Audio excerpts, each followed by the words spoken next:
부모에게 있어서 가장 큰 행복, 또 모든 관심과 열정이 들어가는 자리는 자녀를 위한 자리, 자녀를 향한 사랑, 자녀를 위한 관심일 겁니다.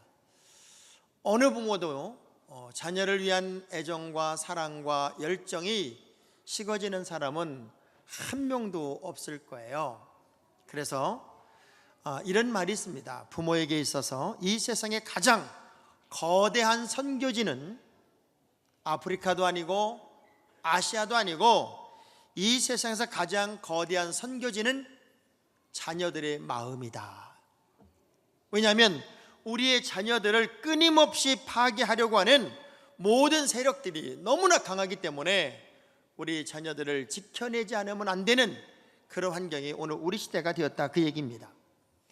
그래서 우리 아이들이 정말 아름다운 삶을 살아야 되고 복된 미래를 열어가야 되고 누가 보아도 참 소중한 하나님의 자녀의 가정의 아름다운 자녀로 살려고 하면 얼마나 이 자녀들을 잘 길러야 할까 하는 숙제가 우리에게는 있는데, 우리의 자녀들은 만들어지고 또 교육으로 되는 게 아니라 우리의 자녀들은 이런 표현을 해요. 어떤 분이 감염되는 것이다. 감염. 아름다운 가정의 분위기에 감염이 되고 또 아름다운 신앙의 내용에 감염이 되어서 인위적으로 만들어지는 것이 아니라 어느 순간 이 아이가 그렇게 사랑으로 감염이 되어 있고 신앙으로 감염이 되어 있고 그리고 아름다운 인성으로 예수의 성품으로 감염이 되어 있을 만큼의 가정 환경을 만드는 것이 너무 중요하다 하는 이야기를 제가 읽으면서 그렇게 공감이 되더라고요. 그러려면 어떤 모습이어야 될까? 우리 가정이 예수 모신 가정이 되어야 되고 예수가 주인인 가정이 되어야 되고, 마치 에덴 동산에 하나님이 아담과 하와가 거닐 때 거기가 인생의 최고의 낙원이 되는 것처럼 우리 가정을 예수 모신 가정으로 온전히 만들어가는 것은 가장 아름답고 가장 복되고 가장 행복한 자녀를 만드는 길이 아닐까. 저는요 요한계시록에 버가모 교회 이야기를 이렇게 읽다가 오늘 우리 세상이 이럴 수도 있겠다. 왜냐하면 버가모 교회를 표현할 때 어떻게 표현하냐면 사탄의 권좌가 있는 곳, 그리고 발람과 니골라당의 교훈을 여전히 따르는 곳, 그런 곳에서 진짜 믿음을 지키고 하나님의 사람으로 살고 온전한 믿음의 가정과 가문을 만든다는 게 얼마나 어려운 것인지 이렇게 말합니다. 그럼에도 불구하고 끝까지 믿음을 지키는 자들은 내가 감춰뒀던 만나를 내릴 것이며, 그럼에도 불구하고 끝까지 믿음을 지킨다면 나는 흰돌에 그들의 이름을 적어서 그들에게 줄 텐데 그 돌을 받은 자만이 하나님으로부터 인정받았다는 사실을 알게 될 것이다 하는 말씀이 있어요. 우리 온 식구들이, 우리 온 자녀들이 이 험악한 세상에서 우리를 파괴하고 우리 자녀들을 파괴하고 우리를 빗나가게 하는 이 수많은 여건과 상황 속에서도 끝까지 믿음을 지키고 예수를 모신 아름다운 삶을 살아서 아름다운 자녀의 길을 갈 수 있는 유일한 길은 끝까지 믿음을 지켜 하나님이 흰돌에 우리들의 자녀들의 우리 식구들의 이름을 적어서 우리에게 슬쩍 주면서 너는 진정한 천국의 백성이란다, 너는 진짜 구원의 자녀란다, 너는 진짜 아름다운 자녀란다, 그 선물을 주고받는 은혜가 끝까지 믿음을 지킨 자녀들에게만 주어지는 특권이고 선물이라는 거예요. 그러기 위해서는 악이 흘러가고 우리 자녀들을 파괴하려고 하는 이 세상 속에서 우리 가정이 예수를 모신 가정이 되고 하나님이 중심이 되는 가정이 되도록 여러분의 삶의 방향을 바꾸는 것이 너무나도 중요하다고 저는 믿습니다. 아브라함이 천군 천사를 영접하니 그 가정이 복의 근원이 되고요, 사르반 여인의 가정에 하나님의 종이 임하니 가난이 물러가고 가정의 문제가 해결이 되고, 마리아와 마르다의 가정에 예수 그리스도가 들어가니 죽은 자가 살아나고 기념비적인 믿음의 가문이 되기도 하고요, 삭개오의 가정에 예수가 들어가니까 외로움의 끝이 나고 인생의 가치관이 바꿔지고 아름다운 환호와 감격의 삶이 이 가정에 만들어지더란 말이에요. 마가의 집에 하나님의 사람들이 들어가니 거기가 성령의 임재의 장소가 되고 성령이 비둘기처럼 쏟아지는 특별한 공간이 되는 걸 보면 우리 가정이 예수 모신 가정, 예배가 살아있는 가정이 되는 것은 아름다운 자녀들을 만들어내는 특별한 출발이 아닐까. 저는 그래서 오늘 본문의 말씀을 보면서 우리 가정의 자녀들이, 우리 가정이 이렇게 아름다운 자녀요 아름다운 가정이 되면 좋겠다. 그러면 그런 아름다운 가정의 특성은 첫째 어떤 의미인가 봤더니요, 모든 자녀들이 부모를 공경하고 부모를 순종하는 거더라고요. 요즘에는요 가끔 텔레비전을 통해서 수십 마리의 개를, 반려견을 기르는 그 프로그램이 가끔 나와요. 며칠 전에도 방송을 한번 봤더니 40마리가 넘는 개를 기르는 한 여인의 이야기가 나오더라고요. 그야말로 이 여인은 개가 좋아서 기르지만 개판이에요, 개판. 이 개들도 서열이 있으니까요, 주인만 자리를 비우면 그렇게 싸워요. 막 물고 뜯고 상처가 나고 난리가 나니까 도저히 자기 힘으로 불가능하니까 조련사를 부르더라고요. 조련사. 조련사가 와서 탁탁탁탁 몇 번 하니까요, 개들의 질서가 딱 잡혀요. 나는 그 개 조련사를 우리 교회 좀 데리고 왔으면 좋겠더라고. 아주. 그러면서 제가 느낀 거예요. 가정에서 부모님은 모든 자녀들을 만들어내는 영적인 조련사가 되어야 되겠다. 예쁘다고 방치할 것도 아니고 사랑스럽다고 그냥 아이들 멋대로 살게 내버려 두는 것이 아니라 어떻게 하든지 아름다운 영적 질서를 잡는 그런 영적 조련사의 역할이 부모에게 있어야 되지 않을까. 그러면 가정에 정말 필요한 것, 아름다운 자녀를 만들기 위해 부모를 공경하고 부모를 순종할 수 있는 자녀를 만들기 위해 제일 먼저 해야 할 일이 뭘까 봤더니요, 가정에 예배가 살아있어야 돼. 예배가 있는 가정, 찬송 소리가 울려 퍼지고 기도가 있는 가정은요, 아이들이 뭘 배우는 거냐면 하나님을 공경하는 것을 배워요. 하나님에게 순종하는 것을 배워요. 부모가 하나님에게 어떻게 순종하고 부모가 하나님께 어떻게 하나님을 공경하는지를 그 가정에서 배우다 보니 아이들이 하나님을 공경하고 하나님을 순종하듯 부모를 순종하고 부모에게 공경하는 아름다운 삶의 내용이 만들어지더라고 하는 거죠. 아브라함이 이삭을 데리고 이제 번제로 드리기에 모리아산으로 가는 장면에 종들이 갑자기 이삭을 데리고 가는 장면을 보고 질문하는 게 있어요. 어디 가세요 지금? 지금 어디 가시는? 이렇게 질문했을 때 창세기 22장 5절의 말씀을 보면 아브라함의 대답이 이런 대답이 있어요. 시작. 이에 아브라함이 종들에게 이르되 너희는 나귀와 함께 여기서 기다리라. 내가 아이와 함께 저기 가서 예배하고 우리가 너희에게로 돌아오리라 하고. 다른 설명이 없었어요. 지금 내가 뭘 하러 가느냐를 딱 한마디만 설명해서 예배드리러 가는 거야. 예배가 삶이었고 예배가 기준이었기 때문에 그 다음 질문이 없어요.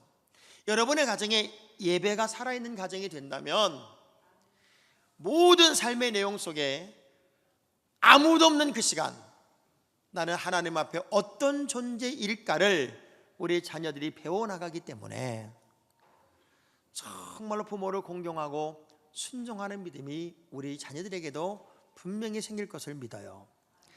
어렸던 시절요, 그렇게 가난하고 힘들었던 시절, 저는 저희 어머니가 십리길을 걸어서 교회를 다니시지만 늘 저와 단둘이 있을 때도 항상 가정 예배를 드렸어요. 그 가정 예배는 절대 포기하는 예배가 아니었어요. 우리 아이들도 자라면서 어린 시절 가정 예배로 예배를 드리는 것이 다 에너지가 되어서 홀로 다른 나라 가서 유학 생활을 할 때도 빗나가지 않을 수 있었던 것은 하나님이 이 가정의 주인이시고 하나님이 나와 지금 함께 한다는 사실을 아무도 없는 시간에도 이 아이들은 인식하고 있었기 때문에 빗나갈 수가 없었다는 얘기를 해요. 언제부턴가 우리 가정에 목장 예배 드리는 것도 싫어해요. 가정에 찬송 소리가 끊긴 지 참 오래되었어요. 가정에 기도 소리가 끊긴 지가 참 오래되었어요.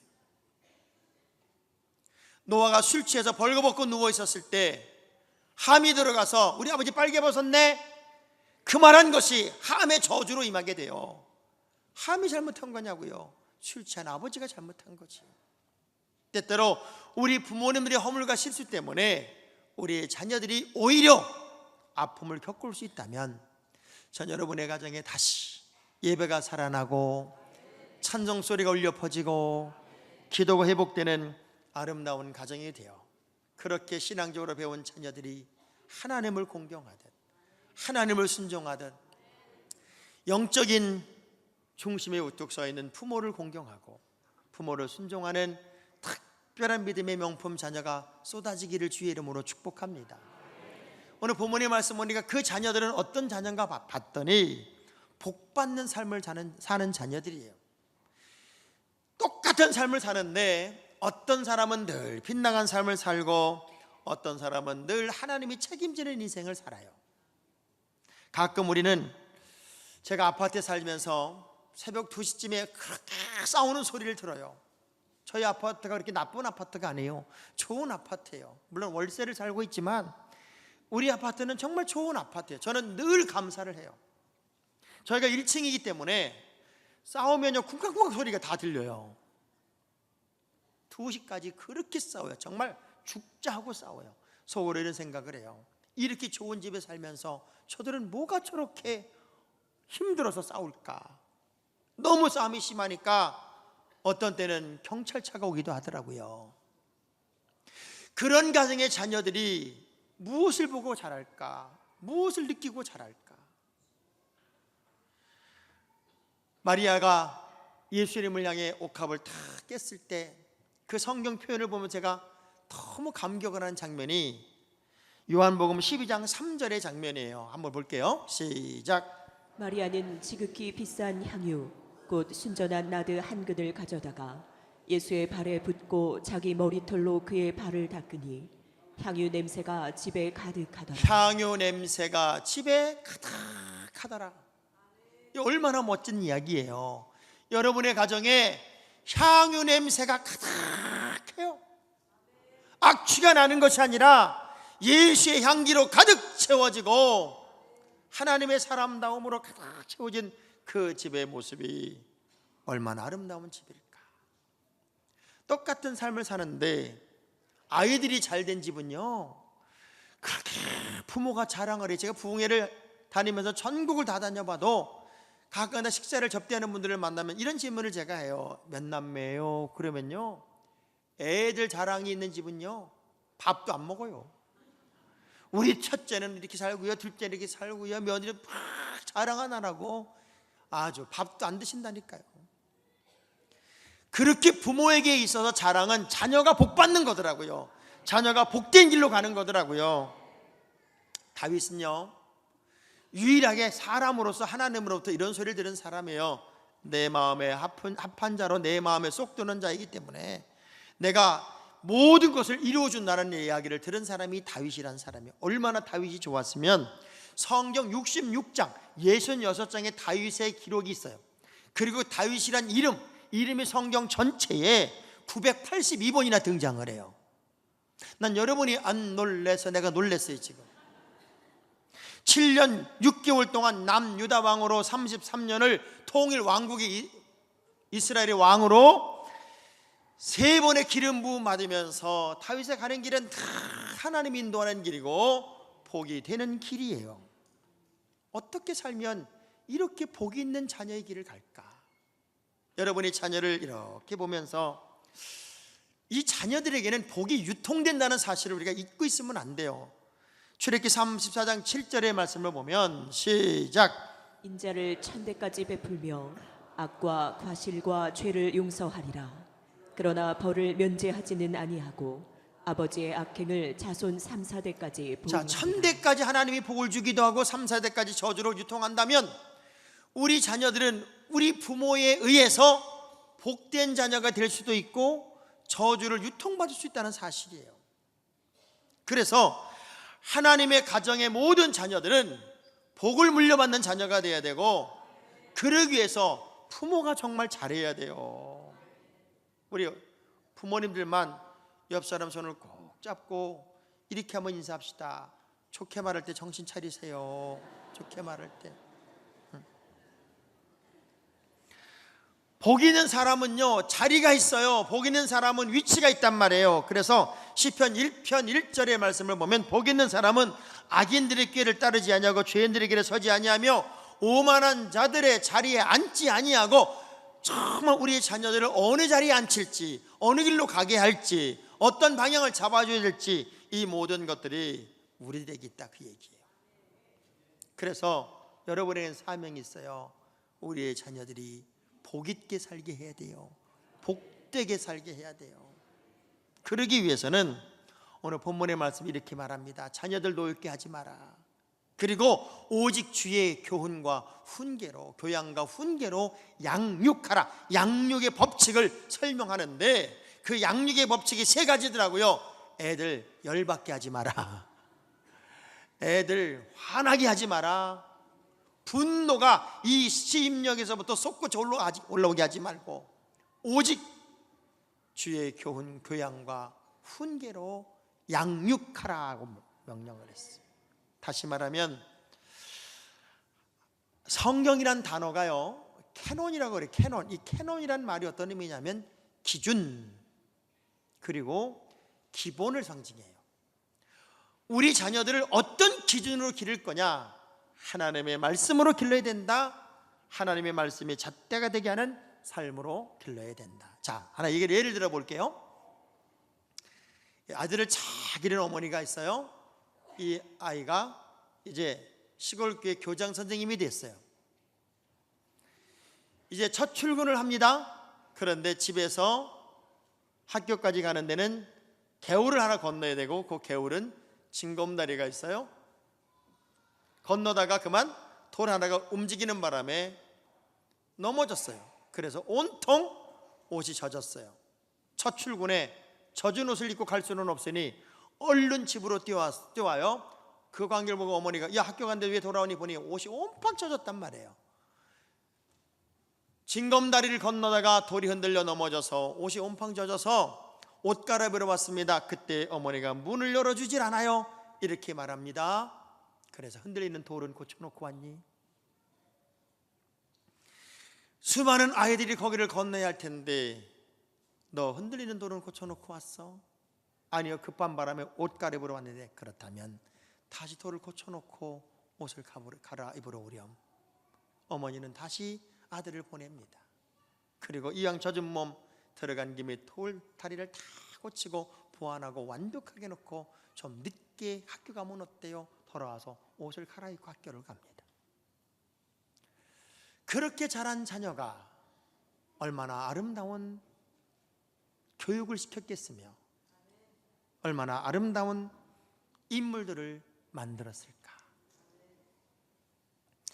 잘못된 신앙의 내용이 집을 무너뜨릴 수 있고 잘못된 삶의 내용이 우리를 흔들어 버릴 수도 있습니다. 그래서 잠언 22장 6절의 말씀은 애들 너무 예쁘다고만 안아주지 말고 당연히 마땅히 가르칠 것은 가르치도록 요청하고 있습니다. 시작. 마땅히 행할 길을 아이에게 가르치라. 그리하면 늙어도 그것을 떠나지 아니하리라. 마땅히 행할 길을 가르치라는 마땅히.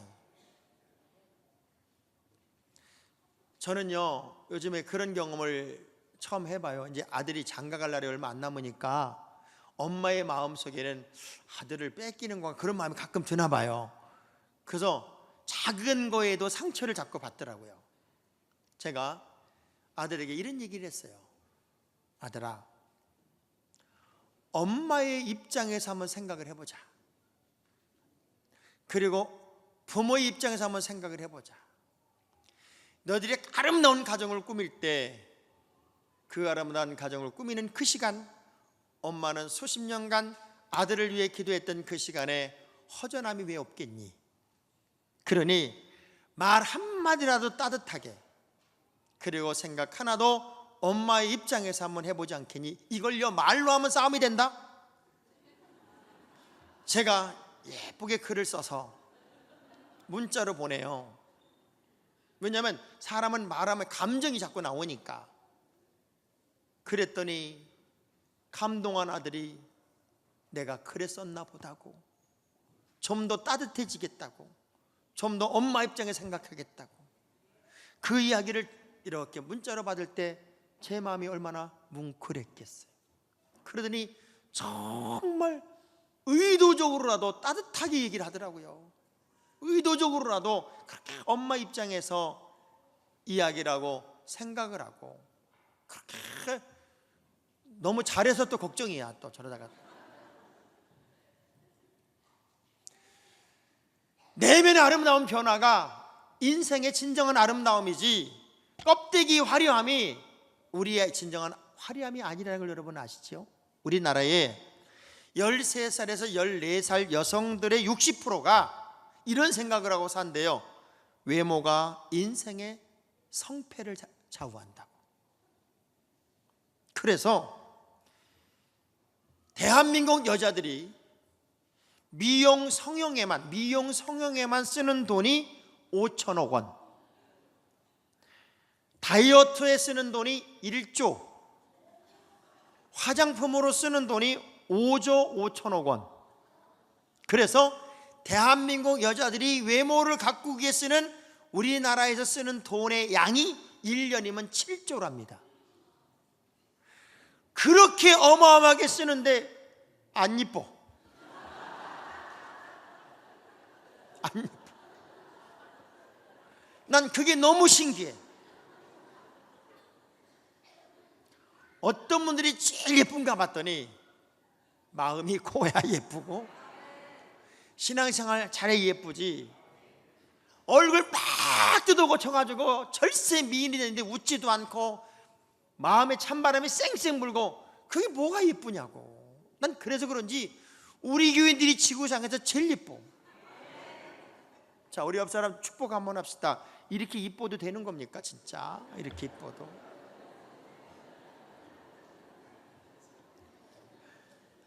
화려하고 아름다움을 꿈꾸기보다는 내면의 아름다움을 창조할 수 있는 지혜자가 여러분이 되어서 정말 우리 가족이 그 아름다움을 창조하는 모든 노력을 기울여야 돼요. 왜 여러분 가족 찬양제 하려면 안 나와요? 이게 얼마나 소중한 자리인데, 우리 가족들이 아이들과 함께 집에서 찬양을 부르고, 잘하고 못하고 어디 있어요? 아이들이 이 앞에 한번 서보고 부모님과 함께 노래를 불러보고, 우리 가족 찬양제 나와서 그 사진을 집에다 걸어놓고, 이것만 해도 아이들 평생 자라면서 내가 어린 시절에 우리 엄마 아빠와 우리 교회에서 가족 찬양제 나가서 이 찬양도 불렀는데 이게 얼마나 아름다운 기억이고 추억이 되냐고요. 오늘 10가정 딱 끝내요. 바보들이 하나 바보. 이런 기회를 왜 놓치냔 말이에요. 지금도 우리 가족 사진을 보면요, 우리 애기들 많았을 때 가족 찬양했던 그 사진이 제일 아름답더라고. 매주 금요일 철에 왜 제가 아이들을 위해서 그렇게 안수기도 하는 줄 아세요? 매주 금요일 철야 일주일의 삶을 끝내고 꼬맹이들이 엄마 아빠의 손을 잡고 내가 금요일 철에 와서 우리끼리 예배드리고 목사님에게 안수기도 받고 우리 엄마는 위해서 나를 위해 기도해 줬고, 이런 영적인 추억을 평생 잊을 수 없도록 제가 만들기 위해 제가 매주마다, 솔직히 요새는 애들이 많아져가지고요 기도도 힘들어요. 그렇지만 제가 그저 포기할 수 없는 것은, 내가 우리 자녀들을 위해서 기도할 때마다 늘 이렇게 기도합니다. 하나님, 이 아이가 성전에 자라는데 거룩한 영향력 있는 인물이 되게 하시옵소서. 가문을 빛내게 하시고 세계적인 인물이 되고 어떤 자리에 가든지 간에 영향력 있는 인물이 되어 크게 쓰임받기를 원합니다. 세계적인 인물이 되기를 원합니다. 저 기도 아무도 안 빼놓고 한다고. 그럼 욕심 있는 엄마들이라면 어떻게 금요 철야를 빠져요? 우리가 아름다운 가정, 아름다운 자녀를 만들기 위한 노력은 세상적인 방법으로는 안 돼요. 하나님이 여러분의 자녀를 길러줘야 되고, 하나님이 여러분의 삶을 그렇게 디자인해 주셔야 되고, 예수 모신 가정이 되고 예배가 살아있는 가정이 될 때 우리의 자녀들이 그렇게 감염이 되어서, 그 삶이 감염이 되어서, 그 문화가 감염이 되어서 가장 아름다운 자녀의 모습으로 만들어진다는 사실을 잊지 마세요.